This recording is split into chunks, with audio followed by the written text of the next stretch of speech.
مضل له ومن يضلل فلن تجد له وليا مرشدا ونشهد أن لا إله إلا الله وحده لا شريك له ونشهد أن سيدنا وحبيبنا ومولانا محمدا عبده ورسوله الذي أرسله بالحق بشيرا ونذيرا وداعيا إلى الله بإذنه وسراجا منيرا فقد قال الله تعالى في كلامه المجيد أعوذ بالله من الشيطان الرجيم بسم الله الرحمن الرحيم إن الله وملائكته يصلون على النبي يا أيها الذين آمنوا صلوا عليه وسلموا تسليما সকলে দুরূদ ইব্রাহিম পড়েন আল্লাহুম্মা সাল্লি আলা মুহাম্মদ ওয়া আলা আলি মুহাম্মদ কামা সাল্লাইতা আলা ইব্রাহিম ওয়া আলা আলি ইব্রাহিম ইন্নাকা হামিদুম মাজিদ আল্লাহুম্মা বারিক আলা মুহাম্মদ وعلى آل محمد كما باركت على إبراهيم وعلى آل إبراهيم إنك حميد مجيد সকল প্রশংসা কার সে আল্লাহ পাকের জন্য সকলে পড়ছি আলহামদুলিল্লাহ রব্বানা লাকাল হামদ حمدا كثيرا طيبا مباركا فيه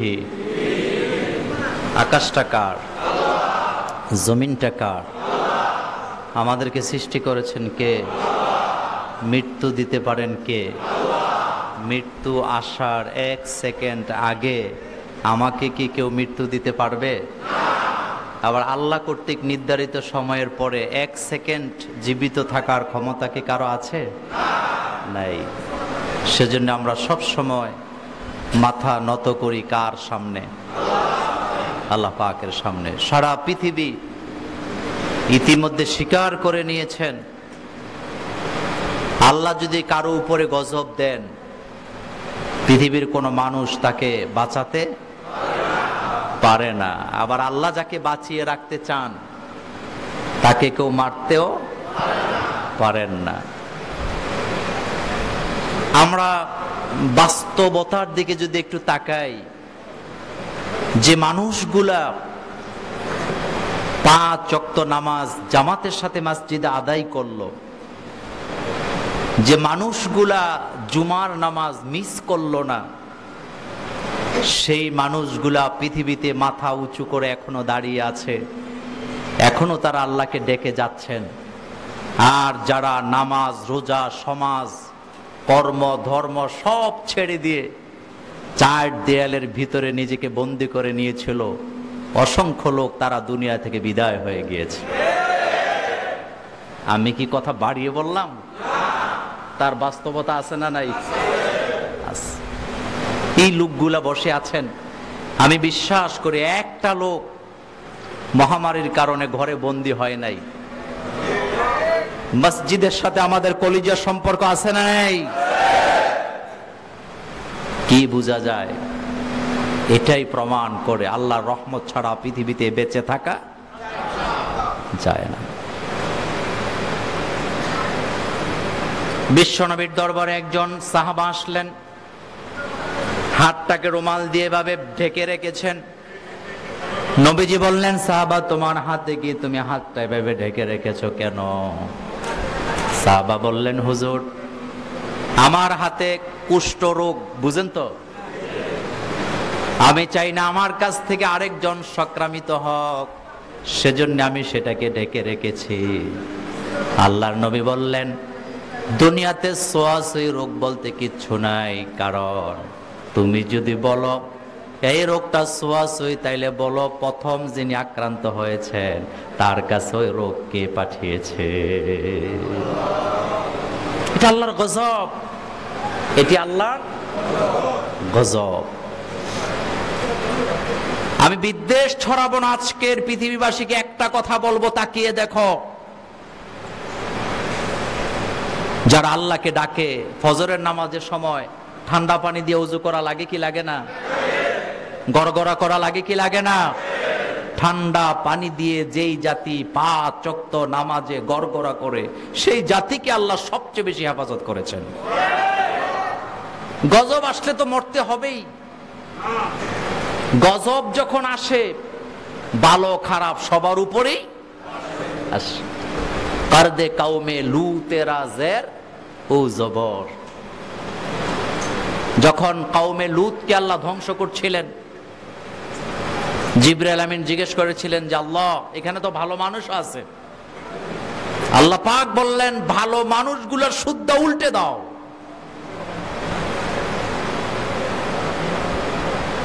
কারণ আযাব যখন আসে ভালো মানুষের উপরে কি হয়?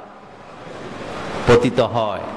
কিন্তু ওই জায়গায় আমার কথা না, আমি শুধু আপনাদের দৃষ্টি আকর্ষণ করতে চাইলাম, বাংলাদেশের সুশীল সমাজ, বাংলাদেশে যারা নিজেদেরকে সমাজকর্মী বলে দাবি করেন, যারা মানুষের কল্যাণ নিয়ে চিন্তা করেন বলে দাবি করেন, তারা 1 বছরে প্রমাণ করতে পারে নাই মসজিদ থেকে মাদ্রাসা থেকে করোনা ভাইরাস ছড়িয়েছে। তার প্রমাণ আছে না নাই?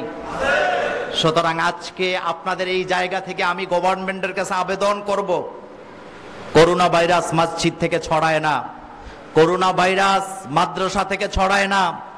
গত ঈদে প্রমাণ হয়ে গিয়েছিল, যারা কোরবানি ঈদের বিরোধিতা করতে চেয়েছেন, হাজারো প্রচারণা করেছেন তারা, যে কোরবানি ঈদের হাটের কারণে, নামাজের কারণে করোনা ভাইরাস বেড়ে যাবে, কিন্তু আল্লাহ পাক প্রমাণ করে দিয়েছেন না, করোনা ভাইরাস সেটার জন্য বাড়বে না। সুতরাং আজকে এই মাহফিল থেকে গভর্নমেন্টের প্রতি আমাদের অনুরোধ থাকবে, বাংলাদেশের মাহফিলগুলো হচ্ছে বাংলাদেশের মসজিদ এবং মাদ্রাসা কেন্দ্রিক একটি বিশাল উন্নয়নের কেন্দ্র, এবং এটি দিয়ে উন্নয়ন হয়ে থাকে। সুতরাং অনুরোধ করব, অনতি বিলম্বে বাংলাদেশের সকল মাহফিলগুলোকে অনুমতি দেওয়া হোক। কারণ মাহফিলগুলোতে জিকির হয় কার? কোরআন তেলাওয়াত করা হয় কার? জিকির আর কোরআন তেলাওয়াত যেখানে করা হয়, সেখানে আল্লাহর রহমত নাযিল হয় কি হয় না? আল্লাহ কোরআনে বলছেন, ইন্নামাল মুমিনুনা আল্লাযীনা ইযা যুকিরাল্লাহু ওয়াজিলাত কুলুবুহুম ওয়া ইযা তুলিয়াত আলাইহিম আয়াতুহু যাদাতহুম ঈমানা। আল্লাহ বলেন, আমার মুমিনেরা যখন আমার জিকির করে, তাদের হৃদয়গুলি কম্পমান হয়ে যায় আমার ভয়েতে। আর আমার বান্দারা যখন কোরআনের তেলাওয়াত শুনতে পায়, আমার বান্দাদের হৃদয়ের ঈমান আমি আরো বাড়ায়া দেই। সে কোরআন আমরা শুনতে এসেছি, সে কোরআন আমরা শুনতে এসেছি। আমি আজকে ভূমিকা দেব না, যেহেতু আমরা অল্প সময়ের মধ্যে মাহফিলটা শেষ করতে চাই, আপনাদের যাতে কষ্ট না হয়। আমি শুধু এতটুকুন বলবো, আপনাদেরকে একটা প্রশ্ন করে আমি আমার আলোচনাটা শুরু করতে চাই। আমরা এখানে যারা বসে আছি, আমাদের আব্বাকে আমরা ভালোবাসি কি বাসি না? একটা গল্প বলি, আলোচনাটা শুরু করি। বাবা আর ছেলে দুধ বাজারে গেছে দুধ বিক্রি করার জন্য। তো কিছু মানুষের রোগ আছে, দুধের মধ্যে পানি দেয়। এটা নোয়াখালী নাই, আপনাদের এই এলাকায় নাই? দুধের মধ্যে কি দেয়? তো দুধের মধ্যে পানি দেয়, আবার বাজারে বাজারে ম্যাজিস্ট্রেটও আসে, পরীক্ষা আসে কিনা? হাজী সাহেব তার যুবক ছেলেকে নিয়ে বাজারে গেছে দুধে পানি মেশায় বিক্রি করার জন্য। ম্যাজিস্ট্রেট আসছেন, মেশিন যখন দিছে দেখে দুধে পানি। যখন পানি ধরা পড়ছে, ছেলে দিছে দৌড়, এক দৌড়ে বাড়িতে চলে গেছে। আর এদিকে বাবার মাথায় ম্যাজিস্ট্রেট পুরা দুধ ঢেলে দিছে। ছেলে তার মার কাছে যায় বলতেছে, মা আজকে বাজারে পরীক্ষা আসছে, বাবাকে জনমের মতো বেইজ্জতি করছে, কিন্তু আমি আমার ইজ্জত নিয়ে কোন রকম চলে আসছি। মায় কয়, বাবা ঝাড়ুটা নিয়ে আয়। ঝাড়ুরে আপনারা কি করেন? হিসা নিয়ে আয়। আনছে, পরে লাগাইছে পিঠা। বেটা বেয়াদব, বাপের ইজ্জত গেছে, তোর ইজ্জত কি বাকি আছে নাকি? তোরটাও কি গেছে? কথাটা হাসি দিলেন। আজকে আমাদের বাংলাদেশ নয়, সারা পৃথিবীতে কিছু মুসলমান আছে বিশ্ব নবীর ইজ্জতের উপরে আঘাত দেয়, তাদের ইজ্জত যায় না, তারা কখনো বিশ্ব নবীর খাঁটি উম্মত হতে পারে না।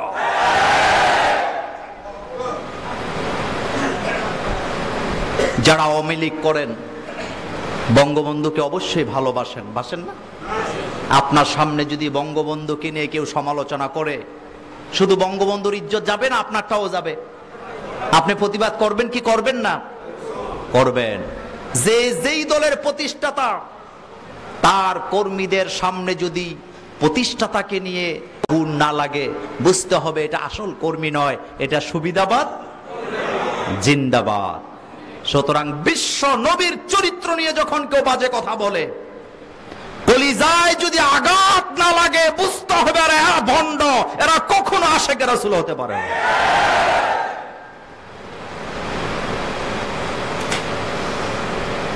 এই বিষয়ে আমি কিছু কথা বলতে চাই।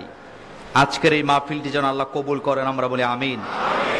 নবীজান জামে মসজিদ ও যুব সমাজের উদ্যোগে বরপুল, জমিদারহাট, বেগমগঞ্জ, নোয়াখালী করোনা ভাইরাস ও মহামারী রোগ থেকে দেশ ও জাতির মুক্তির কল্যাণে আজকের এই বিশেষ দোয়ার মাহফিল। এই মাহফিলের সভাপতিত্ব করছেন আমাদের অত্যন্ত প্রিয়, আমার হৃদয়ের কাছের মানুষ জনাব জাহাঙ্গীর আলম জনি ভাই। আমরা দোয়া করি আল্লাহ যেন তাকে হায়াত দারাজ করেন। এই মাহফিলটিতে আমার আগে পরে দুইজন আলোচক আছেন। কথা বলেছেন হযরত মাওলানা আব্দুজ জাহের, প্রভাষক, কুতুবপুর ইসলামিয়া ফাজিল ডিগ্রি মাদ্রাসা। আমার পরেই যিনি কথা বলবেন, আন্তর্জাতিক খ্যাতিসম্পন্ন মুফাসসিরে কোরআন, বিশিষ্ট ইসলামী চিন্তাবিদ, গবেষক, লেখক, আমাদের বাবাদেরও যিনি উস্তাদ, হযরত মাওলানা আল্লামা লুৎফুর রহমান হাফিজাহুল্লাহ, আতালাল্লাহু উমরাহ। আল্লাহ যেন তিনার হায়াতকে দারাজ করেন, আমরা বলি আমিন। তিনি সম্মানিত সাবেক খতিব, সমাজ কল্যাণ পরিষদ, মিরপুর, ঢাকা। আয়োজনে আছেন এলাকাবাসী, যারা যেখান থেকে এসেছেন, আমি দোয়া করি আল্লাহ যেন সকলকে কবুল করেন। আমি ভূমিকা দেব না, আমার হাতে এটা কি? কোরআন। এই কোরআনে কি কোনো ভুল আছে? এই কোরআনে কোনো অন্যায় কথা আছে?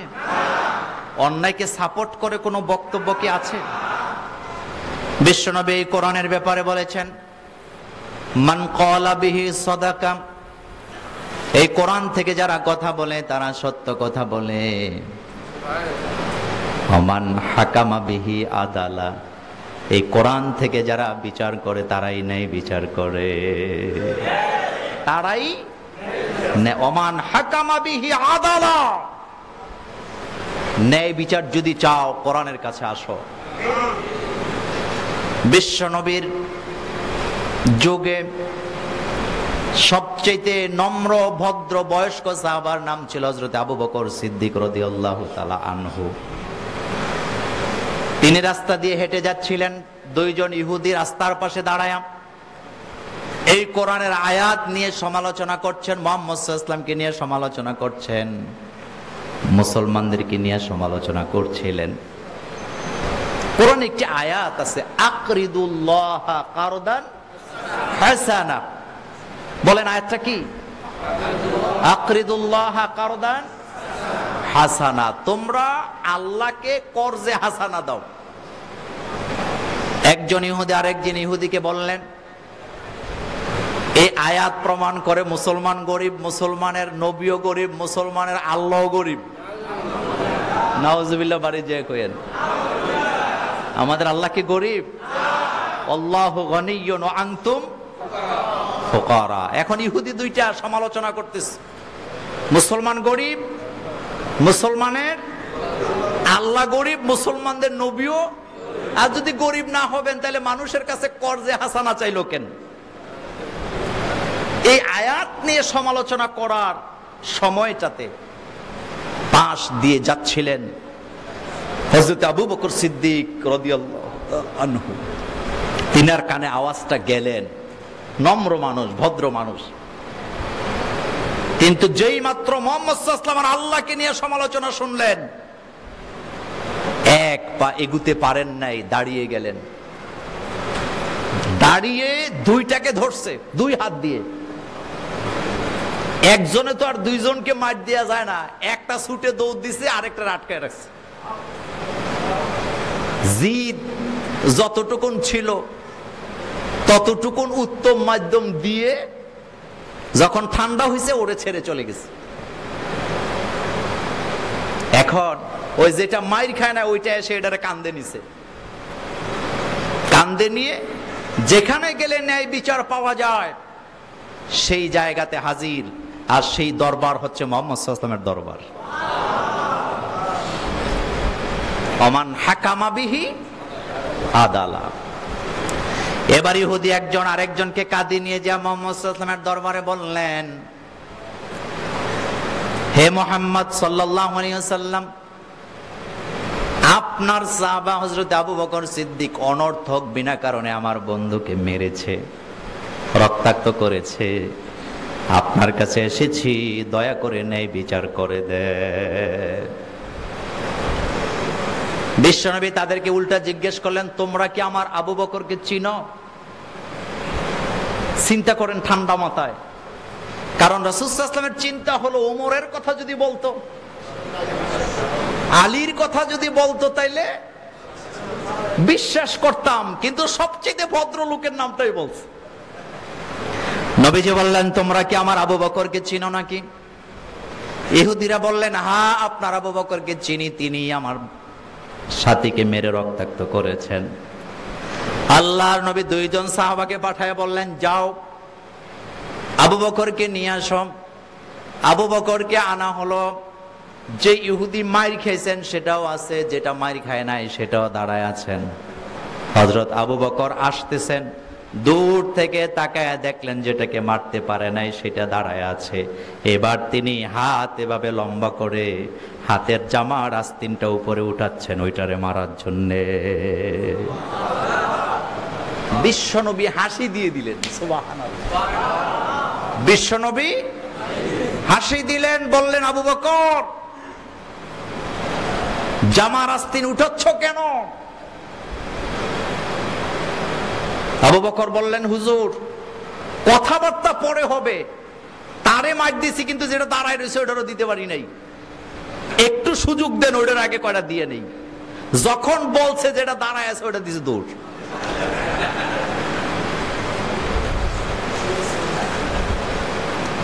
আল্লাহর নবী বললেন, আবু বকর থেমে যাও। একটা লোককে মারার পরে বিচার চাইতে এসেছেন তারা, এবার তুমি আরেকজনকে মারার জন্য তৈরি হচ্ছ, এটা তো ঠিক হচ্ছে না। আবু বকর বললেন, হুজুর অনর্থক মারি নাই। আমার আব্বাকে নিয়ে যদি কেউ গালি দেয়, আমার মাকে যদি কেউ গালি দেয়, আমার চাচা জ্যাঠাকে যদি কেউ গালি দেয়, আমি বরদাস্ত করতে পারি, মাথা পেতে মেনে নেই। আমাকেও যদি গালি দেয় মাথা পেতে মেনে নেব, কিন্তু আমার নবীকে যদি কেউ গালি দেয় আমি আবু বকর থামতে পারবো না, তাকে ক্ষমা করা হবে না। আজকে ফ্রান্সের একটা কার্টুন ছাপাবার কারণে সারা পৃথিবীর মুসলমানগুলি 150 কোটি মুসলমান দেখিয়ে দিয়েছেন আমাকে, আমার বাবাকে, আমার নেতাকে যদি গালি দাও বরদাস্ত করা হবে, বিশ্ব নবীকে যদি গালি দাও ক্ষমতার হাত ভেঙে চুরমার করে দাও। এখন দোয়া ইউনূস পড়তেছে, এখন কয় মুসলমানদের কাছে অনুরোধ আমাদের পণ্য আপনারা বর্জন করেন না। তবে বিশ্বাস করেন মুসলমান যেভাবে ফ্রান্সের পণ্য বর্জন করা শুরু করেছেন, আগামী 6 মাসের মধ্যে ফ্রান্স দেশে দেশে ভিক্ষা করা ছাড়া দেশ চালাতে পারবে না। সারা পৃথিবীর ইহুদির বাচ্চারা বেঁচে আছে আমাদের টাকা খাইয়া। কার দ্বারা সিন্নি খাইলা? কথা তো আসতে বলেন কেন? কার দ্বারা সিন্নি খাইলা? মোল্লা চিনলা না। মসজিদে সিন্নি আইছে, খাইতেছে মজা করে, কিন্তু সিন্নি আসছে কার জন্য? মোল্লার জন্য। মোল্লা এখানে আছে, দোয়া হয়। আল্লাহ পাক বলেন পৃথিবীতে আমাকে যদি কেউ না ডাকতো, আমার মুসলমান যদি না থাকতো, যে আমার গোলামরা যদি পৃথিবীতে না থাকে, এই পৃথিবী আমার কোনো প্রয়োজন নাই, আমি পৃথিবী ধ্বংস করে দেব। এটি মোল্লার কথা না আল্লাহর কথা? আজকে পৃথিবীতে যারা রিজিক খায় এই টুপিওয়ালা দাড়িওয়ালাদের জন্য খায়। আজকে পৃথিবীতে যারা রিজিক খায়, ইহুদি নাসারা বলেন, খ্রিস্টান বলেন, যত কিছু বলেন, মুসলমানদের কারণে খাচ্ছে। কারণ মুসলমান সেই জাতি 5 ওয়াক্ত নামাজে রিজিকের জন্য প্রার্থনা করে কার কাছে? আল্লাহুম্মা গফিরলি ওয়ারহামনি ওয়াজবিরনি ওয়ারফানি ওয়া আহদিনি ওয়া আফিনি ওয়ারযুকনি। আছে না নাই? আবার আমরা যখন দোয়া করি দুনিয়াও চাই আখিরাতও। রব্বানা আতিনা, পড়েন, রব্বানা আতিনা ফিদ দুনিয়া হাসানাতাও ওয়া ফিল আখিরাতি হাসানাতাও ওয়া কিনা আযাবান নার। রিজিক দেন কে? ওমা মিন দাব্বাতিন ফিল আরদি ইল্লা আলাল্লাহি রিজকুহা। এই পৃথিবীর এমন কোন বিচরণশীল জীব নাই যে রিজিকের দায়িত্ব আমার আল্লাহ নিজের হাতে উঠায় নেয় না। সুতরাং আমাকে যদি কেউ গালি দেয় মেনে নেব, আমার মাকে যদি গালি দেয় মানতে পারি, বাপকে যদি গালি দেয় মানতে পারি, নেতা নেত্রীকে যদি গালি দেয় মানতে পারি, মুহাম্মদ সাল্লাল্লাহু আলাইহি ওয়াসাল্লামকে গালি দিলে বরদাস্ত করা। একটা কোরআনের একটা গালি বলে, একটা কথা বলে আমি আমার আলোচনাটা করি। আল্লাহ পাক কোরআনুল কারীমে বলেছেন, যারা মুহাম্মদ সাল্লাল্লাহু আলাইহি ওয়াসাল্লামের চরিত্র নিয়ে বাজে কথা বলে তারা যারা সন্তান তাদের জন্মে ঠিক নেই। কোরআনের ভাষায় বলা হয়েছে জানিম। কি বলা হয়েছে? জানিম মানে যার জন্মের, এবং তাদেরকে যারা সাপোর্ট করে তাদেরও চরিত্রে ঠিক নেই। আসেন কোরআন থেকে আলোচনা করি। আমি আমার সময় মতো আলোচনাটা ছাড়তে চাই, যেহেতু আমরা মসজিদে বসে আছি। আজকে একটু ভিন্নভাবে আলোচনা করব, শুধু তাফসীর চলবে ইনশাআল্লাহ। আসেন আগে তেলাওয়াত করি, তারপরে আলোচনায় যাব। সবাই আমার সাথে পড়েন, আউযু বিল্লাহি মিনাশ শাইতানির রাজিম, বিসমিল্লাহির রহমানির রহিম। আলাম নাশরাহ লাকা সাদরাক ওয়া ওয়াদা'না আনকা বিজরাক আল্লাযী আনকাদা যহরাক ওয়া রাফা'না লাকা যিকরাক ফাইন্না মা'আল উসরি ইউসরা ইন্না মা'আল উসরি ইউসরা ফাইযা ফারাগতা ফানসাব ওয়া ইলা রাব্বিকা ফারগাব। কার কথা? সত্য না মিথ্যা? কত পার্সেন্ট? আরো জোরে কর। কোন সন্দেহ আছে নাকি? সন্দেহ করলে ঈমান থাকবে না যাবে? পৃথিবীতে কোনো বক্তব্য বিশ্বাস না করলে কোনো সমস্যা নাই, কিন্তু কোরআনের বক্তব্য না করলে, বিশ্বাস না করলে ঈমান থাকবে না যাবে? আফাতুমিনুনা বিবাদিল কিতাব ওয়া তাকফুরুনা বিবাদ, তোমাদের কি হলো, কিতাবের কিছু অংশ মানো কিছু মানো না। এমনটা যদি করো দুনিয়াতে অপমান আর লাঞ্ছিত হবা, আর কিয়ামতের ময়দানে আমি আল্লাহ তোমাদেরকে ধাক্কায় জাহান্নামে ফালায় দেব। জোরে কর নাউযুবিল্লাহ। তাহলে পুরাটা কোরআন মানার দরকার আছে না নাই? কোরআনের প্রথম অক্ষর হলো বা, কোরআনের শেষ অক্ষর হলো সিন। দুটিকে জুড়ে দিলে কি হয়? খাইতে বসছেন বিয়ের বাড়িতে, খাবার খুব ডাটে খাওয়াচ্ছেন, ভাত তরকারি বেশি দিছে, এরপরে কি বলেন? কথা কয় না, মানে যথেষ্ট। আর আল্লাহ কোরআনের ব্যাপারে বলছেন আল-ইয়াউমা আকমালতু লাকুম দীনাকুম ওয়া আতমামতু আলাইকুম নি'মা ওয়া রাদিতু লাকুমুল ইসলাম দীনা। আল্লাহ বলেন এই কোরআন আমি তোমাদেরকে দিলাম, আল-ইয়াউমা আকমালতু লাকুম দীনাকুম, তোমাদের জন্য দ্বীনকে আমি পরিপূর্ণ করে দিলাম, নিয়ামতকে পরিপূর্ণ করে দিলাম। কিয়ামত পর্যন্ত নতুন কোন শরীয়তের প্রয়োজন নাই। হালাল হারাম এটা সীমারেখা দেওয়া হয়ে গেছে। নতুন করে কোনো কিছুকে হালাল হারাম বাড়াবার ক্ষমতা কারো নাই।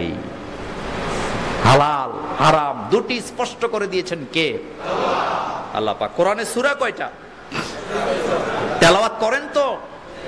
এই কোরআন এমন এক কিতাব যাদের ছেলে মেয়েরা পড়বে, কিয়ামতের দিন আল্লাহ তাদের মাথার উপরে নূরের টুপি পরায়া দেবে। আমাদের দেশে আর্মি, পুলিশ, বিভিন্ন বাহিনী, সেনাবাহিনী, নৌবাহিনীতে, পুলিশ বাহিনীতে যখন পদোন্নতি হয় তখন টুপি পরানো হয় কি হয় না? কথা তো আসতে বলেন কেন? একজন কনস্টেবলের টুপি আর কি বলে একজন ওসির টুপি আর একজন আইজির টুপি, দুইটা কি একরকম? সাধারণ অফিসারের টুপি আর উপরের অফিসারের টুপি কি একরকম? এটার মধ্যে বিভিন্ন ধরনের স্টার আছে না নাই? যোগ করে দেয় কি দেয় না? বিশ্বনবী এই কথাটাকে 1400 বছর আগে এইভাবে বলে গেছেন, যাদের ছেলে মেয়েরা কোরআন পড়ে আল্লাহ তাদের মাথায় একটা টুপি পরায়া দিবেন, ওই টুপির সামনে একটা তাজ থাকবেন, তার আলো যদি সূর্যের আলোর সামনে ছেড়ে দেওয়া হয় সূর্যের আলোটা ম্লান হয়ে যাবে। তাহলে ছেলে মেয়েকে কোরআন পড়াবার দরকার আছে না নাই? ছেলেটা নাচতে পারে, মা বাপ খুশি, লাভ নাই। মেয়েটা নাচতে পারে, গাইতে পারে, খুশি হওয়ার কারণ নাই। খুশি হবেন তারা যাদের ছেলে মেয়েগুলি কোরআন পড়তে পারে, ঠিক কিনা? ছেলে মেয়ে কোরআন পড়ে এবার গর্ব করেন যে আমার ছেলে মেয়ে কি করে? কোরআন পড়ে। কারণ ছেলে মেয়ে যখন দুনিয়াতে কোরআন পড়ে, মা বাপ যদি কবরে চলে যায়, যত তেলাওয়াত সকল সওয়াব মা এবং বাবার কবরে যাইতেই থাকে। আলহামদুলিল্লাহ বলতে ইচ্ছা হয় না? আবার কোন বাচ্চা, নাবালক বাচ্চা যদি কোরআন পড়ে, নাবালক বাচ্চাদের গুনাহও নাই, সওয়াবও নাই।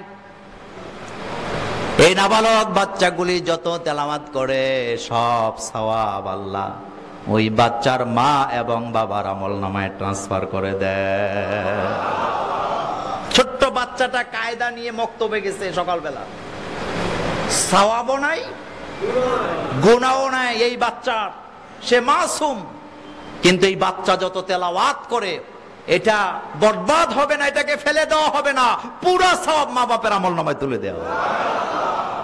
তাহলে সকালবেলা ছেলে মেয়েরা কোথায় পাঠাবেন? মক্তবে পাঠাবেন। আমরা একটি সূরা থেকে তেলাওয়াত করেছি, সূরাটির নাম সূরাতুল ইনশিরাহ। সূরাটার নাম কি? মুখস্থ করতে হবে। সূরার নাম কি? ইনশিরাহ। এই সূরাটির আয়াত সংখ্যা 8, রুকু সংখ্যা 1। সূরাটি নাযিল হয়েছে মক্কায়। এবার আপনাদের কাছে জানতে চাই, সূরার নাম, আয়াত কয়টা, রুকু কয়টা, নাযিল হয়েছে কোথায়? মক্কায়। শানে নুজুলটা জানবো, দুটি শানে নুজুল। বিশ্বনবীর উপরে কোরআন নাযিল হয়,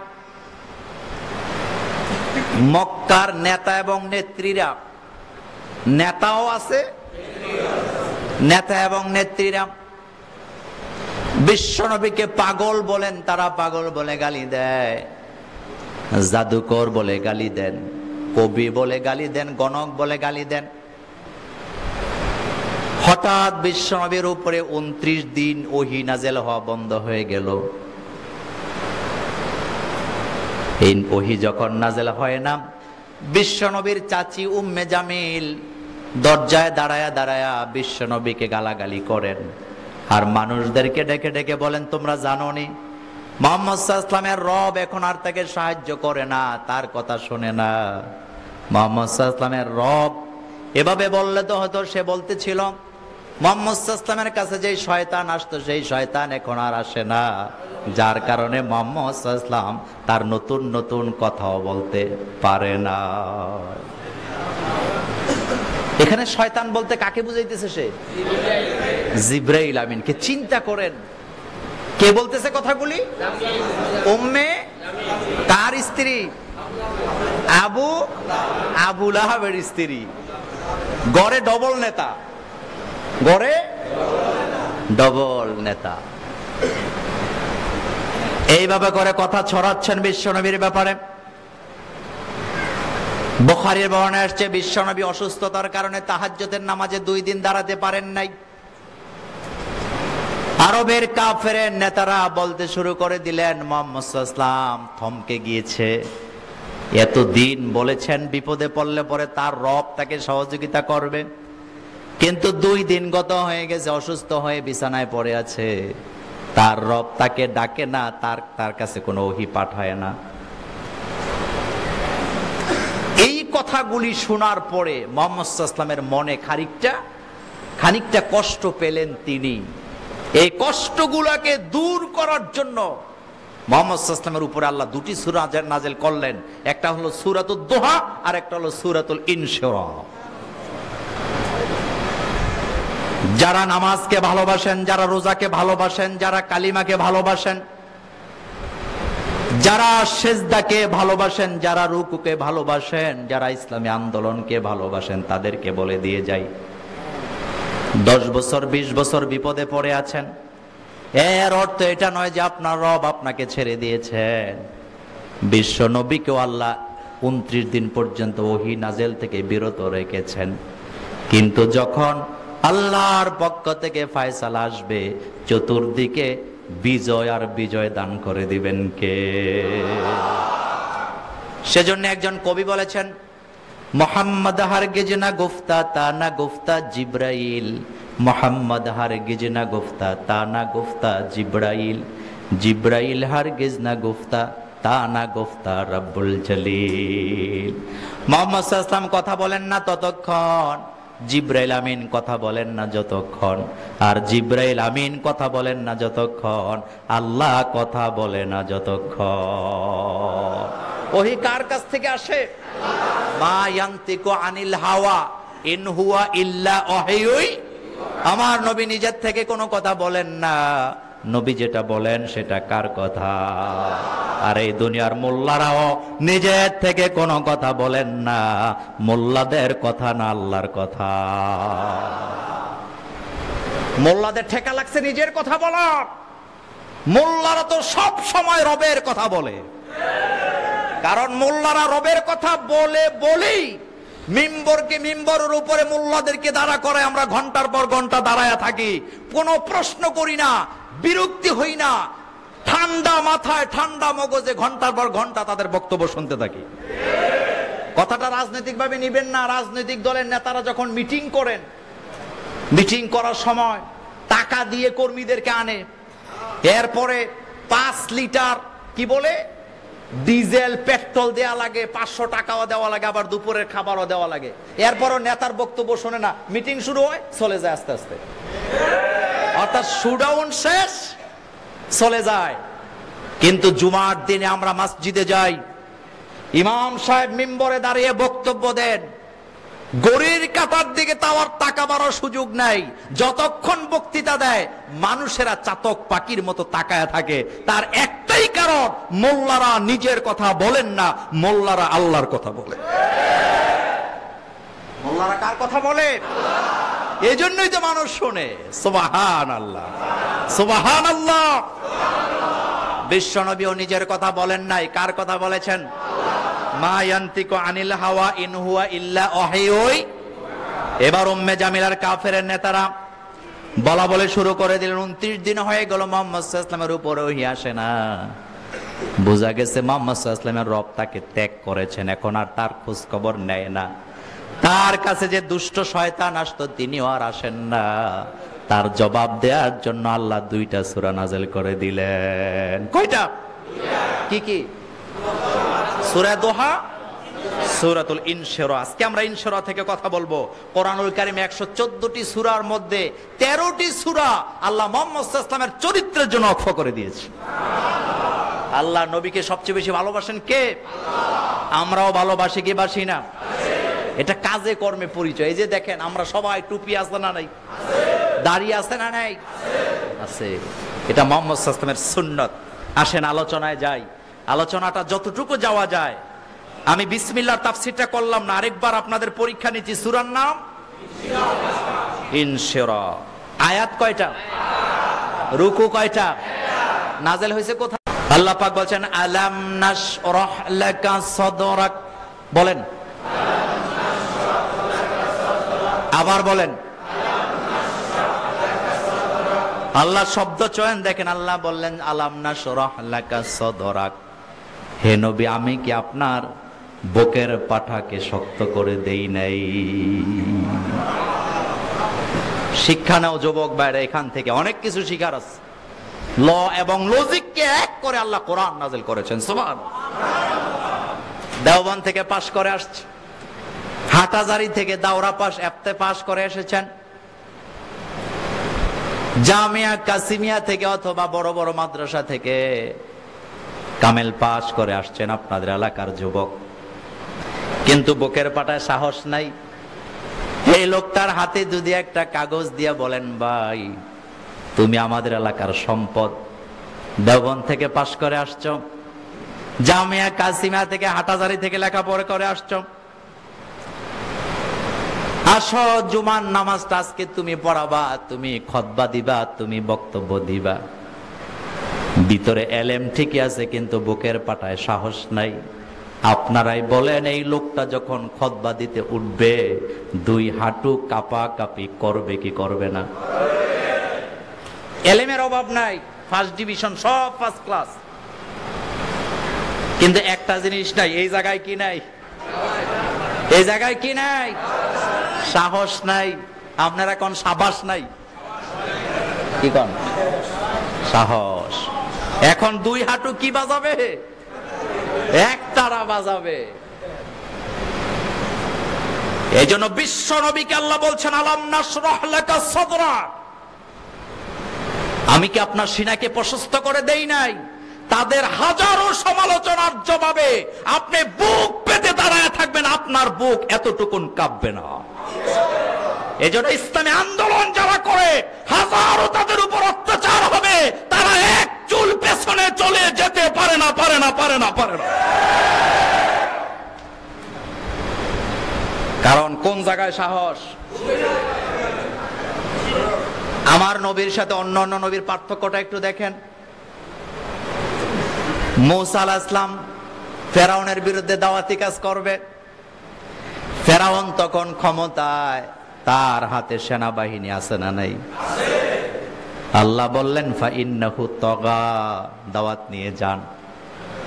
মূসা আলাইহিস সালামকে আল্লাহ এত বড় একটা প্রতিষ্ঠিত গভর্নমেন্টের বিরুদ্ধে দাওয়াতি কাজ করতে যাব, আমার যেন কেমন কেমন লাগছে। আল্লাহ বললেন তুমি পড়ো রব্বিশরাহ লি সাদরি। এটা আপনারা পড়েন তো? কায়দাম পারা নেওয়ার সময় পড়েন, কে পড়েন না? পড়েন রব্বিশরাহ লি সাদরি ওয়ায়াসসির লি আমরি ওয়াহলুল উকদাতাম মিন লিসানি ইয়াফকাহু কাওলি ওয়াজআল লি ওয়াজিরাম মিন আহলি। ঠান্ডা মাথায় বুঝেন। মূসা আলাইহিস সালাম ফেরাউনের বিরুদ্ধে দাওয়াতি কাজ করবেন বলে বুকে সাহস দরকার। আল্লাহ কয় তুমি আমার কাছে দরখাস্ত দাও, আমি তোমার বুকের পাটা শক্ত করে দেব। সিনাকে প্রশস্ত করে দিব। কিন্তু বিশ্বনবীর ব্যাপারে আল্লাহ দরখাস্ত দিতে বলেন নাই। দরখাস্ত দেওয়ার আগেই বিশ্বনবীর বুকের পাটাকে প্রশস্ত করে দিয়েছেন কে? নোয়াখালীর ভাইয়েরা একটা কথা জিজ্ঞেস করি, আমি জানি এখানে অনেক ধরনের লোকেরা আছেন। এত বড় বিশাল কোরআন, বিশ্বনবীকে আল্লাহ বুকের পাটার কথা কেন বললেন? এটা না বললেও তো পারতেন কিনা? আপনি চিন্তা করেন, বুকের পাটার কথা আল্লাহ কেন বললেন? আলাম নাশরাহ লাকা সাদরাক, আমি কি আপনার সিনাকে প্রশস্ত করে দেই নাই? তাহলে সিনার কথাটা বলতে গেলেন কেন? কারণ আছে না নাই?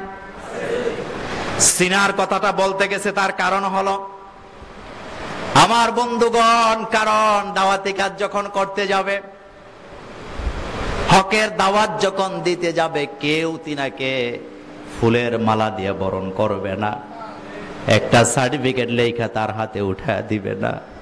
তাকে মারতে আসবে, তাকে ধরতে আসবে, তাকে পাথর নিক্ষেপ করতে আসবে, যতই বাধা বিপত্তি আসুক না কেন, বুকের পাটায় সাহস থাকার কারণে সীসা ডালা প্রাচীরের মতো দাঁড়ায় থাকবে, ঠিক কিনা? যুবক ভাইরা শিখে নাও, আলাম নাশরাহ লাকা সাদরাক, আমি কি আপনার সিনাকে প্রশস্ত করে দেই নাই? আবু জহিল, আবু লাহাব, উতবা, সাইবা, মুগিরাদের হাজার স্লোগানের সামনে আপনার আল্লাহু আকবারের স্লোগান শোনার পরে তাদের হাজার বুক থরথর করে কাঁপতে থাকবে, আপনি চিন্তার কোনো আপনার কারণ নেই। আজও সেই বাস্তবতা আছে না নাই? নারায়ে তাকবীর, আল্লাহু আকবার, এই আওয়াজ যখন তোলা হয়, একটা গ্রুপ আছে লেজ গুটায়া দৌড় দেয়। এটা কিন্তু রাজনৈতিক বক্তব্য না, উল্টা নিয়েন না, কথাটা আগে বুঝেন। ইয়া আইয়ুহাল মুদ্দাসসির কুম ফাআনজির ওয়া রাব্বাকা ফাকাব্বির, আপনি আপনার রবের নামে তাকবীর দেন। আর তাকবীর যখন আপনি দিবেন, বাতিল শক্তির যত বড় বড় প্রাচীর আছে ভেঙে চুরমার হয়ে যাবে। হযরত শাহজালাল ইয়ামানি রাহমাতুল্লাহ আলাইহি, তিনি আসলেন ইয়ামান থেকে কালিমার দাওয়াত নিয়ে। গৌর গোবিন্দর বড় বড় প্রাসাদ সেখানে দাঁড়িয়ে আছে, হাতুড়ি দিয়ে, হ্যামার দিয়া একটা বিল্ডিং এও তিনি আঘাত করেন নাই, আজান দিয়েছেন। কি দিয়েছে? আপনারা দেন তো, আজান দেন তো, আজান দিবেন। আজান দিলে লাভ আছে না নাই? নবীজি বলেছেন, যারা আজান দেয় তাদের মর্যাদা থাকবে সবার উপরে, মাথা উপরে মানে মর্যাদা উপরে থাকবে। এজন্য আজান দিবেন, সুযোগ আছে আজান দিবেন। হযরত শাহজালাল ইয়ামানি রাহিমাহুল্লাহ, তিনি আজান দিলেন। আজানের আওয়াজে গৌর গোবিন্দর ক্ষমতার প্রাসাদ ভেঙে চুরমার হয়ে গিয়েছে। সিলেটের জমিনকে আল্লাহ আযান আর কোরআনের জন্য এমন ভাবে কবুল করে নিলেন, কিয়ামত পর্যন্ত গৌর গোবিন্দর উত্তরসূরিরা সিলেটের জমিনে আর মাথা উঁচু করে দাঁড়াতে পারে নাই। সুতরাং বাংলাদেশেও যদি আমরা ঘরে ঘরে কোরআন তেলাওয়াত করতে পারি, তাহাজ্জুদের নামাজে দাঁড়াতে পারি, আল্লাহর কসম সারা জমিন কোরআনের জন্য দাঁড়িয়ে যাবে। এই জমিনে নাস্তিক মুরতাদেরা মাথা উঁচু করে দাঁড়াতে পারবে না, পারবে না, পারবে না, পারবে না। আলাম নাশরাহ লাকা সাদরা, আমি কি আপনার সিনাকে প্রশস্ত করে দেই নাই? বাতিল শক্তি ক্ষমতা নিয়ে আসবে, আপনি দাঁড়াবেন, আপনার সামনে তারা টিকতে পারবে না। আমার নবী আর অন্যান্য নবীদের সাথে খানিকটা পার্থক্য আছে। আম্মা জান আয়েশা সিদ্দিকা রাদিয়াল্লাহু তাআলা আনহা বলেন, আমার নবী আমার ঘরে শুয়ে থাকতো, আমার কোলের উপরে মাথা রেখে। এই অবস্থায় যদি কোরআন নাজিলের প্রয়োজন হতো, জিবরাইল আমিন কোরআন নিয়ে হাজির হয়ে যেতেন। মুসা আলাইহিস সালামের উপর ওহী নাজিল হতো, আগে জানিয়ে দেওয়া হতো আগামী দিন অতটা সময় তুর পর্বতে আসবা, ওহী নাজিল করা হবে। ওযু করে তৈরি হয়ে যেতেন। আর আপনার আমার নবী মুহাম্মদ সাল্লাল্লাহু আলাইহি ওয়াসাল্লামকে আগে জানাবার দরকার নাই, নবী যেখানে জিবরাইল আমিন ওহী নিয়ে হাজির হয় সেখানে। মা আয়েশা বলেন, রাসূলুল্লাহ সাল্লাল্লাহু আলাইহি ওয়াসাল্লাম যখন অবসর থাকতেন, তিনি আমার কোলের উপরে মাথা রেখে শুয়ে থাকতেন। আর এখন এত সময় নাই, ঘরে ঢুইকা বউ লাইকি, স্বামী ফেসবুক, এই জন্য ভালোবাসাও নাই, গুতাগুতি চলে। চলে কি চলে না? এই ব্যাপারে পরে বলবো যদি সময় পাই। স্ত্রীর কোলে মাথা রেখে শুয়ে থাকা, এটা কি ফাহিশা না সুন্নত? এত আস্তে বলেন কেন? আর এই সুন্নত এখন চলে গেছে পার্কের চিপায় চিপায়, গাছের আড়ালে আড়ালে। মা আয়েশা বলেন, বিশ্বনবী মাথাটা পায়ের উপরে দিয়ে আমার এই পায়ের উপরে রেখে শুয়ে থাকতেন। আমি মুহাম্মদ সাল্লাল্লাহু আলাইহি ওয়াসাল্লামের চুলগুলোকে এভাবে করে আলতো করে ঘেঁটে দিতাম। নামাজের যখন সময় হয়ে যেত, বিশ্বনবী নামাজের জন্য বেরিয়ে যেতে। এই দৃশ্য এখন আর এত সময় কই? পরকিয়া করার সময় আছে, প্রীতির নামে নোংরামি প্রীতি করার সময় আছে, বিবিকে সময় দেওয়ার সময় নাই। আল্লাহর আদালতে জবাব দিতে হবে। আর মহিলারা অফিসে নাই,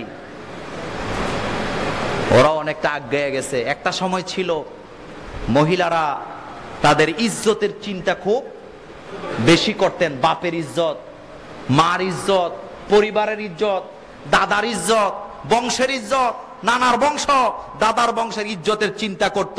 আর এখন নিজের ইজ্জতের চিন্তা করার সময় নাই। কথা কি ঠিক বললাম না বাড়িয়ে বললাম? এই পৃথিবীর মিডিয়া আমাদের উপকার যেমন করেছে, পরিবারের সকলকে বিচ্ছিন্ন করে দিয়েছে। দুই ছেলে মেয়ে, স্বামী স্ত্রী, মোট 4 জন। 4 জনের হাতে 4টা মোবাইল। কয়টা? যেই সময়টা ছেলে মেয়েকে নিয়ে বসে ভালোবাসার গল্প করার কথা, সেই সময় স্বামী ফেসবুক, স্ত্রী লাইকি, তারপরে ইউটিউব, আর ছেলে মেয়েরা বিভিন্ন কার্টুন দেখে সময় কাটায়। একজন আরেকজনের চেহারার দিকে তাকাবার সময় পায় না। মা আয়েশা রাদিয়াল্লাহু তাআলা আনহাকে জিজ্ঞেস করা হলো, রাসূলুল্লাহ সাল্লাল্লাহু আলাইহি ওয়াসাল্লাম যখন ঘরে থাকেন তখন তিনি কি করেন?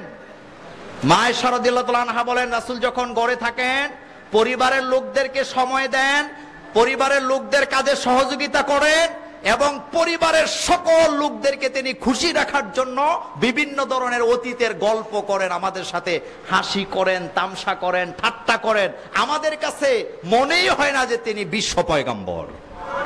সহিহ হাদিস মুসলিম শরীফের এবং মাসনাদে আহমদের সহিহ বর্ণনা। মা আয়েশা বলেন, রাসূল সাল্লাল্লাহু আলাইহি ওয়াসাল্লামের কথাবার্তা, আচার আচরণ, হাসি দেখলে আমরা ভুলে যাই যে তিনি আল্লাহর পয়গম্বর। ঘরের লোকদের হক আছে না নাই? তাদেরকে সময় দেওয়া দরকার আছে না নাই? আর সময় দেয় না, থমকে যেতেন, কত সুন্দর তেলাওয়াত আর আওয়াজ। আর মুহাম্মদ সাল্লাল্লাহু আলাইহি ওয়াসাল্লাম কোরআন তেলাওয়াত করতেছেন, দাঁড়িয়ে আছে সারা রাত। 4 কোনায় 4 জন, উতবা, সাইবা, মুগীরা, বড় বুদ্ধিজীবীরা। শোবে সাদেক যখন হয়েছে, বাড়ির দিকে রওনা। আবু জেহেল লম্বা মানুষ, এই গেছিলি কই? কয় তুই গেছিলি কই? কয় কারো কাছে কইছা মুহাম্মদ সাল্লাল্লাহু আলাইহি ওয়াসাল্লামের কণ্ঠে কোরআন তেলাওয়াত শুনতে গেছিলাম। সুবহানাল্লাহ, আর আস্তে কর। মজা আছে না নাই?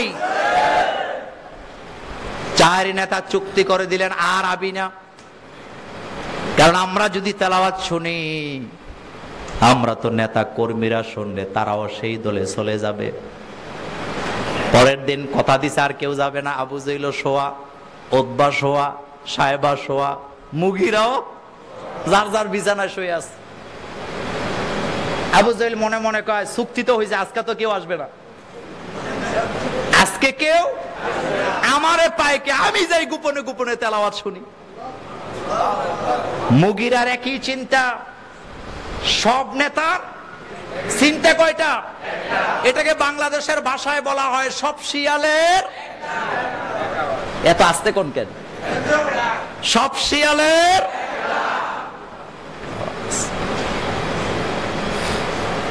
বাংলাদেশে কয়েকদিন আগে দেখলাম একটা মশাল মিছিল হয়েছে। কি মিছিল? আচ্ছা আপনারা বলেন, বাংলাদেশের প্রত্যেকটা কিন্ডার গার্ডেনে শেখানো হয় ডেঞ্জার জিনিস 5টা। কয়টা? আগুন, কি ছুরি, কি বিদ্যুৎ, ওইটা পরে বলবো। আগুন এটা কি ভালো জিনিস না ডেঞ্জার জিনিস? তো মিছিল যারা আগুন নিয়ে করে তারা কি ভালো না তারা ডেঞ্জার? খাপে খাপে মিলে নিবেন, আমি ব্যাখ্যা দিতে পারবো না।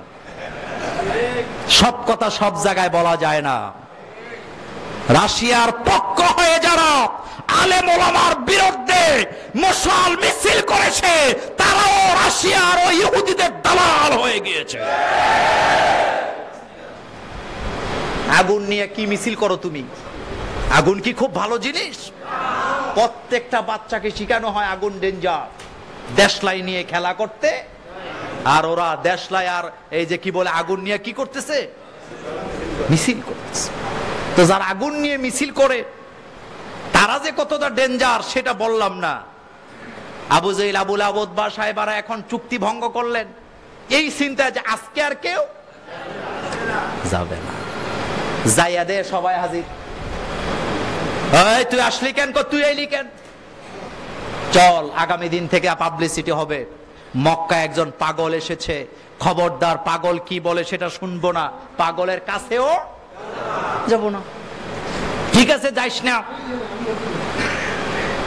লোকদের চিন্তা জাগছে যে মক্কায় কত পাগল আসে আর যায়, কোন পাগলের বিরুদ্ধে নেতারা কথা বলে না। সুতরাং যেই পাগলের বিরুদ্ধে নেতারা কথা বলে এটা কেমন পাগল সেটা একবার দেখতে চাই। আর মুহাম্মদ সাল্লাল্লাহু আলাইহি ওয়াসাল্লাম ওই কোষ্টি পাথর, যেই পাথরে একবার ঘষা লাগলে ওইটা আর পাথর থাকে না, সেটা স্বর্ণে পরিণত হয়ে যায়। লোকেরা কানের ভিতরে আঙ্গুল ঢুকাইছে, দলে দলে কাবার চত্বরে আসতেছেন, শুধু পাগল দেখবে, কি বলে শুনবে না। চেহারা দেখার পরে তারা বলতেছেন, পাগল দেখছি, পাগল তো জামা কাপড় পরে না, জামা কাপড় পরলেও পরিষ্কার পরিচ্ছন্ন থাকে না। আর এটা কি পাগল, চাঁদের সৌন্দর্যকে হার মানা। এটা কেমন পাগল?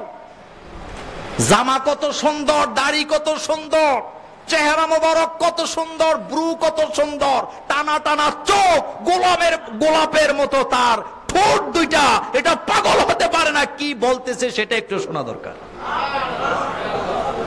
আঙ্গুল সরাইয়া কোরআনের তেলাওয়াত কান দিয়ে ঢুকতেছে। ওয়াইজা তুলিয়াত আলাইহিম আয়াতুহু যাদাতহুম ঈমানা। যখন কোরআনের আওয়াজ হৃদয় স্পর্শ করলেন, নিজেদের অজান্তে কালিমা পড়ে সবাই মুসলমান হয়ে গিয়েছে। সবাই ঘোষণা দিলেন, লা ইলাহা ইল্লাল্লাহু মুহাম্মাদুর রাসূলুল্লাহ সাল্লাল্লাহু। সেই নবীকে আল্লাহ পাক বলছেন, আল্লাযী আনকাদা যাহরাক। হে নবী, যেই বোঝাটা আপনি গ্রহণ করছিলেন আমি বিভিন্ন কৌশলে সেটাকে নামায় দিয়েছি, আপনার দাওয়াত কেউ বন্ধ করতে পারে নাই। এরপরে আল্লাহ পাক বললেন, অরফানা লাকা যিকরাক। বলেন সবাই, অরফানা লাকা যিকরাক, অরফানা লাকা যিকরাক। আপনার প্রশংসা, আপনার নাম আমি সর্বত্র ছড়িয়ে দিয়েছি। আল্লাহ পাক বললেন, মুহাম্মদ সাল্লাল্লাহু আলাইহি ওয়াসাল্লামের নাম নাই পৃথিবীতে একটা ইঞ্চি জায়গা খুঁজে পাওয়া। আচ্ছা আপনাদেরকে জিজ্ঞেস করি, আমাদের সভাপতি সাহেব যদি আমি মুসলমান, তবে লা ইলাহা ইল্লাল্লাহ এতটুকুন বলবো, জীবনে কোনোদিন মুহাম্মাদুর রাসূলুল্লাহ বলবো না। আপনারাই বলেন আমরা কি ওনারে মুসলমান মানব? আপনাদের এই এলাকার একজন লোক যদি দাঁড়ায় বলে আমি মুসলমান, তবে 1 কোটি বার বলবো লা ইলাহা ইল্লাল্লাহ, একবারও মুহাম্মাদুর রাসূলুল্লাহ বলবো না। আপনারাই ফতোয়া দেন লোকটা কি মুসলমান, লোকটা কি মুসলমান। বিশ্ববিখ্যাত মুফাসসিররা বলেছেন ওয়ারাফা'না লাকা যিকরাকের মানে হলো দুনিয়া এবং আখিরাতে যেখানে আল্লাহর নাম নেওয়া হবে সেখানে মুহাম্মদ সাল্লাল্লাহু আলাইহি ওয়াসাল্লামের নাম। যেমন আজানে আল্লাহর নাম আছে না নাই? মুহাম্মদ সাল্লাল্লাহু আলাইহি ওয়াসাল্লামের নাম নাই। ইদানিং আবার নতুন ফিতনা বাইর হইছে। নতুন ফিতনা কি? দাম্ভিকতার সাথে আমার নবী মুহাম্মদ সাল্লাল্লাহু আলাইহি ওয়াসাল্লামের নাম নেওয়ার সময় ইদানিং কিছু বেয়াদবরা বলে মুহাম্মদ ইবনে আব্দুল্লাহ। নিজেদেরকে আবার আহলে হক বলে দাবি করে। যারা মুহাম্মাদুর রাসূলুল্লাহ বলতে কৃপণতা করে মুহাম্মদ ইবনে আব্দুল্লাহ বলে চালায়, তারা বেয়াদব, তারা বেয়াদব, তারা বেয়াদব। কারণ মুহাম্মদ ইবনে আব্দুল্লাহ বলে হক আদায় হবে না। বিশ্ব নবীকে বলতে হবে মুহাম্মাদুর রাসূলুল্লাহ। আপনারা কি আমার সাথে একমত? কোন মসজিদের আপনার বুকের পাটা কি আমি শক্ত করে দেই নাই? মুসা আলাইহিস সালামকে বললেন তুমি বলো রব্বি ইশরাহলি সদরি। পার্থক্য আরেকটা রয়ে গেছে। আমাদের দেশের কায়দার সবক, আমপারার সবক, কোরআনের সবক দেওয়ার আগে আলেম ওলামারা দোয়াটা পড়ান রব্বি ইশরাহলি সদরি ওয়া ইয়াসসির লি আমরি ওয়াহলুল উকদাতাম মিন লিসানি ইয়াফকাহু কাওলি। ফুল স্টপ, সামনে আর যায় না। কিন্তু দোয়ার আরেকটা অংশ রয়ে গেল ওয়াজআল্লি ওয়াজিরাম মিন আহলি। যারা হাফেজে কোরআন তারা বলেন দোয়ার আরেকটা অংশ রয়ে গেল ওয়াজআল্লি ওয়াজিরাম মিন আহলি। সেই বাক্যটা কি? যে আল্লাহ আমাকে একজন উজির দেন, কারণ আমি যখন দাওয়াতি কাজ করতে যাব আমি তো একা একা সামাল দিতে পারবো না, সেজন্য আমার সাথে কিছু কর্মী বাহিনী দেন। সুবহানাল্লাহ। কি দেন? চিল্লায় বলেন কি দেন? কর্মী বাহিনী দেন। এই কথাটা আল্লাহ এভাবে বলেন আলাম নাশরাহ লাকা সদরাক। তাদের কথা আপনি কষ্ট পান কেন? তাদের হুঙ্কার আপনি কানে তোলেন কেন? আপনি তাদের হুঙ্কারে ভয় পাইয়েন না, কারণ আলাম নাশরাহ লাকা সদরাক। সুতরাং কোন জায়গার কোন রাশিয়া, কোন ইসরায়েল বিশ্বনবীর চরিত্র নিয়ে বাজে কথা বলে এগুলোকে গণার আমাদের কোনো টাইম নেই। কি নাই? কি নাই? টাইম নেই। কারণ সারা পৃথিবী মুহাম্মদ সাল্লাল্লাহু আলাইহি ওয়াসাল্লামের জন্য পাগল হয়ে গিয়েছে। তার বাস্তব প্রমাণ আছে না নাই? আছে। সামনে যাই, কথা আরো আছে। 2 নম্বর আয়াতে আল্লাহ বলছেন ওয়াদানা আনকা বিজরাক। আমি কি আপনার বোঝা, নবুয়তের বোঝা, রিসালাতের বোঝা, যেই বোঝা আপনার কাছে কঠিন মনে হয়েছিল আমি কি সেটা আপনার জন্য হালকা করে দেই নাই? ব্যাখ্যা দেব না, একটা কথা বলবো। কোরআনের দাওয়াত যারা দাও, কোরআনের পক্ষে যারা দাওয়াতি কাজ করো, নামাজের দাওয়াত যারা দাও, রোজার দাওয়াত, হজের দাওয়াত যারা দাও, তাদেরকে একটা কথা বলে দিয়ে যাই, হাজার অপবাদ, হাজার অত্যাচার, এরপরও 2টা চোখ খুলে চতুর্দিকে তাকায় দেখো গত 12 বছরের আগের চাইতে বর্তমান সময়ে কোরআনের দাওয়াতের সংখ্যা বাড়ছে না কমছে? খাপে খাপে মিলাইয়া নিবেন। মুসল্লি এখন কম হয় না বেশি হয়? মাহফিল গুলাতে যুবকদের উপস্থিতি কম না বেশি? জুমার নামাজ গুলাতে যুবকদের উপস্থিতি বেশি না কম? ওয়াদানা আনকা বিজরাক। আপনার বোঝাকে আমি হালকা কি করে দেই নাই? তারা আপনার বিরুদ্ধে যত অপপ্রচার করেছে আমি আপনার দাওয়াত চতুর্দিকে তত বেশি ছড়ায় দিয়েছে। সুবহানাল্লাহ। নবুয়ত আর রিসালাতের দায়িত্ব অনেক কঠিন, কিন্তু আল্লাযী আনকাদা যাহরাক, যেই বোঝা আপনার কোমরকে বাঁকা করে দিচ্ছিল, আপনার পিঠ বাঁকা করে দিচ্ছিল, আমি আপনার জন্য এত হালকা করে দিলাম।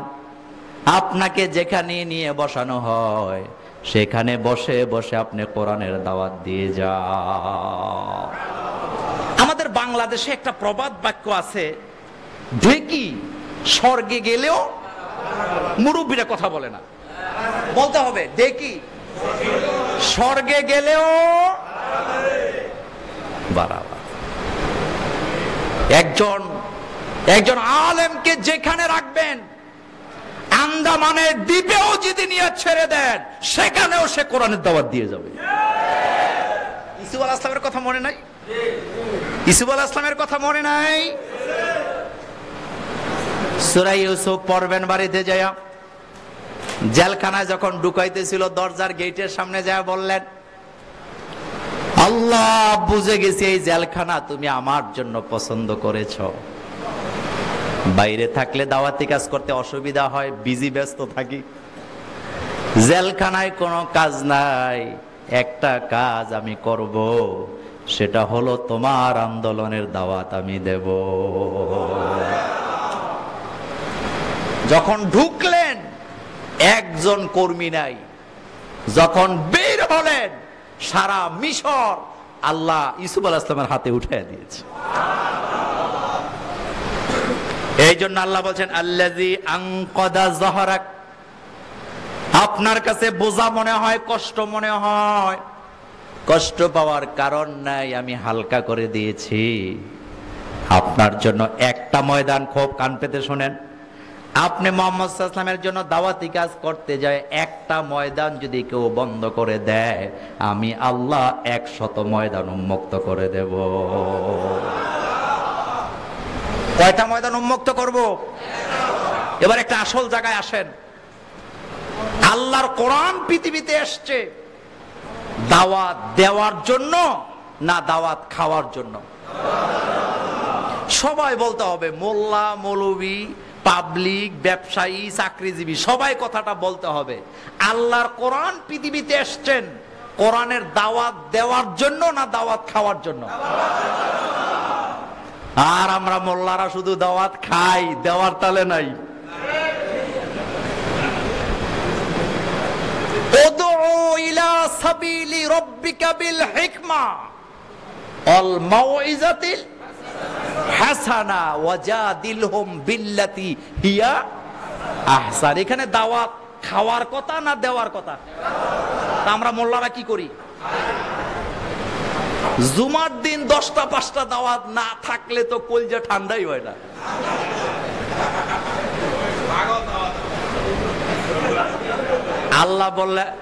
আল্লাহ বললেন দাওয়াত দেও, আর মোল্লারা কয় দাওয়াত খাও। যার কারণে মোল্লাদের দাম দিনে দিনে দিনে দিনে কমতে শুরু হয়ে গিয়েছে ভাইরা। এর অর্থ এই না যে দাওয়াত দিবেন আবার কালকে সকালে ফোন যাবে যে আপনি এলাকায় এসে দাওয়াত বন্ধ করে দিয়ে গেছেন। এরকম আসছেও ফোন দিছে, মোল্লা ভাই আপনারে খুব ভালোবাসি, ভালো জানতাম, তো কি করলাম, কামনের কারণে দাওয়াত বন্ধ হয়ে গেছে। আমি বলছি ভাই জুমার দিন খুতবা দেওয়ার সময় মোবাইলে কল দিয়ে আমি বলে দেবো যে যাতে দাওয়াত দেয়। কয় না এটা কি আর সম্ভব নাকি? তবে তাহলে আরেকবার দাওয়াত দেন যাতে যায় বলে দিতে পারি যে আপনাকে যেন দাওয়াত দেয়। দাওয়াত বন্ধ করার জন্য আসি নাই, দাওয়াত তো খাবেন, কিন্তু শুধু দাওয়াত খাবেন না দাওয়াত দিবেন? উদউ ইলা সাবিলি রাব্বিকা বিল হিকমা, আপনি দাওয়াত দিবেন। আল্লাহ পাক বলেন 3টা পদ্ধতিতে দাওয়াত দাও। উদউ ইলা সাবিলি রাব্বিকা বিল হিকমা, যখন দাওয়াত দিবা হিকমার সাথে দিবা। ওয়াল মাউইজাতিল হাসানা, যখন ওয়াজ করবা মিষ্টি ভাষায় কথা বলবা, কাউকে গালাগালি করবা না। আমরা কি কাউকে গালি দিয়েছি? এই যে এতক্ষণ আলোচনা হয়েছে ঘন্টা খানেক, কাউকে কি একটা গালিও আমরা দিছি? এটা কি আমাদের কাজ? আমরা কি কোনো নারীকে গালি দিয়েছি? আমরা কি কোনো পুরুষকে গালি দিয়েছি? দুনিয়ার কোনো নেতা নেত্রীকে গালি দিয়েছি? প্রশ্নে আসে না কেন দেব? আমরা গালি শিখি নাই, আমরা সালাম শিখেছি। আমরা কাউকে আঘাত দিতে শিখি নাই, বুকে আলিঙ্গন করতে শিখেছি। প্রত্যেকটা মসজিদ থেকে নারীর অধিকার নিয়ে কথা বলা হয়। জীবনে মসজিদে আইয়া না জানবো কেমনে? ভাই একটা গল্প বলি, এটা হাদিস না। এক বেচারা হত দরিদ্র লোক বিয়ে করছে ভুইয়া বাড়িতে। তো ভুইয়ারা কি হত দরিদ্র নাকি? লোকেরা জিজ্ঞেস করে, ভুইয়া সাহেব এ হত দরিদ্রের কাছে বিয়ে দিচ্ছেন কেন? কয় ছেলে দেখে দিছি, ছেলে ভালো। ভালো কথা।